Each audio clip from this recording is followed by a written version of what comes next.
Hello, আজকে আরেকটা ইলিশের রেসিপি দেখাবো। বর্ষাকাল তাই সবার বাড়িতেই একটুখানি ইলিশটা হচ্ছে এখন। কারণ এখন ইলিশগুলো উঠছে খুব ভালো, ভালো বড়, বড় ইলিশ। তাছাড়া সারা বছরই তো ফ্রোজেন ইলিশ পাওয়া যায়।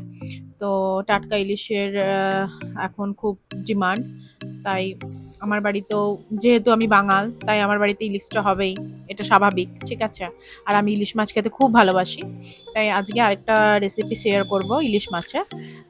ফার্স্টে কড়াইতে সর্ষের তেল নিয়ে তার মধ্যে ইলিশ মাছগুলো নুন হলুদ মাখিয়ে ইলিশ মাছগুলো ছেড়ে দিয়ে ভাজা করে নেব।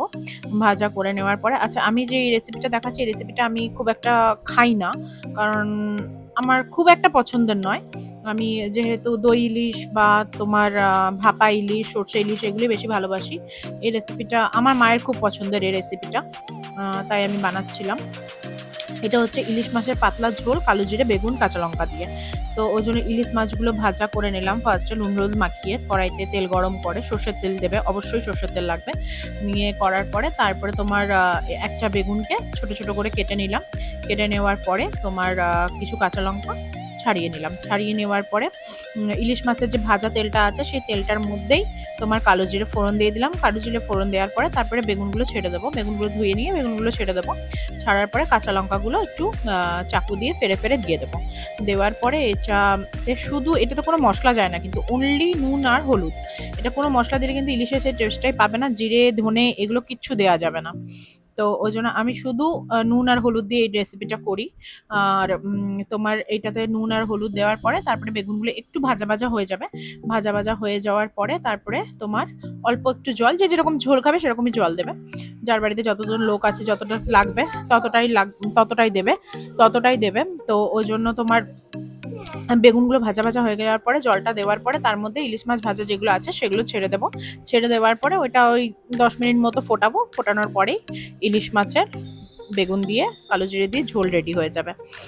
আমার মা এটাতে একটুখানি আটা তোমার জলে গুলিয়ে দেয়, বাট আমি ওটা দিই না। ওটা দিলে একটু ঝোলটা ঠিক হয়। ওটাও তোমরা দিলে, তোমার যদি একদম পাতলা টালটালে ঝোল খেতে ভালো না লাগে তো ওটা তোমরা করতে পারো। একটুখানি আটা একটা বাটিতে নিয়ে একটু জলের মধ্যে গুলিয়ে নিয়ে সেই আটার জলটা যদি তুমি দিয়ে দাও ঝোলের মধ্যে, তাহলে ঝোলটা একটু মাখা মাখা কিন্তু হয়ে যায়। আমি একটু বেগুনগুলোকে ডলে ডলে দিয়েছিলাম, কাঁচা লঙ্কা ডলে দিয়েছিলাম, ওই পাতলা ঝোলটাই রেখেছিলাম, আমি ঠিক করিনি। যদি কেউ ঠিক চাও ওই প্রসেসে করতে পারো।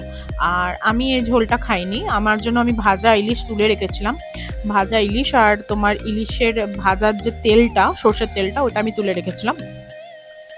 এই ভাজা ইলিশটা আর এই ইলিশের তেলটা দিয়ে যদি গরম ভাতে মেখে খাও কাঁচা লঙ্কা ডলে, এটা হচ্ছে অমৃত। মানে এইটার মতো স্বাদ তুমি কোনোভাবেই কিছুতেই পাবে না। এটা আমার খুব প্রিয় খাবার, আমি গরম ভাতে ইলিশ ভাজা দিয়ে আর কাঁচা লঙ্কা ডলে খাই। তো কারো যদি ভালো লাগে রেসিপিটা করতে পারো, এরকম করেও খেতে পারো, যেরকম করে বললাম সেরকমভাবে বানিয়ে খেতে পারো। ভালো লাগলে লাইক কমেন্ট শেয়ার করে দিও।